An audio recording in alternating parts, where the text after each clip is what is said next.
Chruish yn lorach lín, o'r fasyn dyn fiach gymig cwtermach gymig barach fysrach I iawn dylw cwrish ar na driffodd y Galson a hacyn sysgire.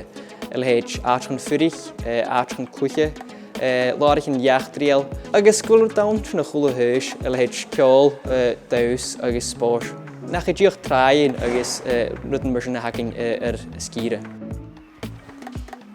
Rhaid yn Urras roi o gwr ffwch yn gan antiflio noch yn, agos fa syliad ysyn gyda o bwtwrysog yn gan eich diefyn ec y ffeim eich priafach ys y fi.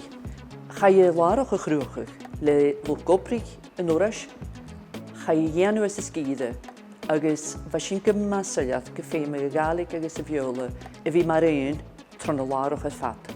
Airson ha sy'n eson gymi ffysig dingau ha sy'n gan ysgide gylaach y môrig y Gaelic hast ys y choirs noch casio.